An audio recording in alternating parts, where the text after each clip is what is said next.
Hello दोस्तों, तो मैं आपका स्वागत करती हूं अपने YouTube चैनल में। तो मैं आज आखिरी क्वेश्चन विकासात्मक मनोविज्ञान का 10 क्वेश्चन है, जिसका नाम है बच्चों और किशोरों में विकासात्मक मुद्दे। तो जानेंगे कि बच्चों और किशोरों में विकासात्मक मुद्दे क्या क्या हैं। बच्चों और किशोरों में विकासात्मक मुद्दे में शारीरिक, मानसिक, भावनात्मक और सामाजिक विकास शामिल हैं। शारीरिक विकास शामिल है। शारीरिक विकास में वृद्धि, यौवन और यौन परिपक्वता शामिल है, जबकि मानसिक विकास में सीखने की क्षमता, समस्या समाधान, कौशल और मानसिक स्वास्थ्य समस्या शामिल है। भावनात्मक विकास में भावनाओं को समझना और प्रबंधित करना शामिल है, और सामाजिक विकास में साथियों और परिवारों के साथ संबंध शामिल है। यहाँ कुछ सामान्य विकासात्मक मुद्दे दिए गए हैं जो बच्चों और किशोरों में हो सकते हैं। शारीरिक मुद्दे, यौवन में देरी या जल्दी।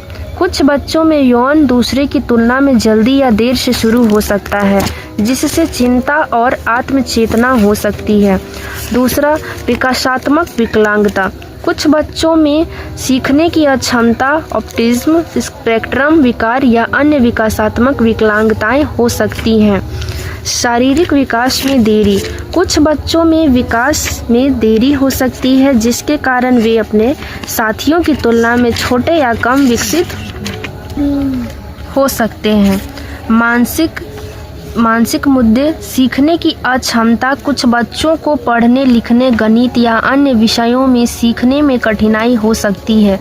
व्यवहार संबंधी समस्याएं। कुछ बच्चों ध्यान घाटे, अति सक्रियता विकार यानी ADHD, आक्रामकता या अन्य व्यवहार संबंधी समस्याएं हो सकती हैं। मानसिक स्वास्थ्य। बच्चों और किशोरों में चिंता, अवसाद या अन्य मानसिक स्वास्थ्य समस्याएं हो सकती हैं। भावनात्मक मुद्दे, चिंता। कुछ बच्चे और किशोर अत्यधिक चिंतित या चिंतित हो सकते हैं, खासकर स्कूल या सामाजिक स्थितियों में। अवसाद। कुछ बच्चे और किशोर उदास या निराश महसूस कर सकते हैं, जिससे स्कूल और सामाजिक गतिविधियों में रुचि कम हो सकती है। गुस्सा और निराशा। कुछ बच्चे और किशोर गुस्से या निराशा की भावनाओं को नियंत्रित करने में कठिनाई महसूस कर सकते हैं। सामाजिक मुद्दे हैं साथियों के साथ संबंध। कुछ बच्चों और किशोरों को साथियों के साथ संबंध बनाने या बनाए रखने में कठिनाई हो सकती है। परिवार के साथ संबंध। कुछ बच्चों और किशोरों को अपने माता पिता या अन्य परिवार के सदस्यों के साथ संबंध बनाने या बनाए रखने में भी कठिनाई हो सकती है। सामाजिक कौशल। कुछ बच्चों और किशोरों में सामाजिक कौशल की कमी हो सकती है, जैसे कि संवाद करना, दूसरों को सुनना या दूसरों के साथ सहयोग करना।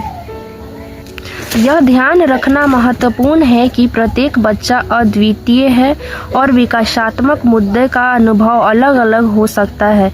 यदि किसी बच्चे या किशोर को विकासात्मक मुद्दों का अनुभव हो रहा हो, तो माता पिता और देखभाल करने वाले को पेशेवर मदद लेनी चाहिए।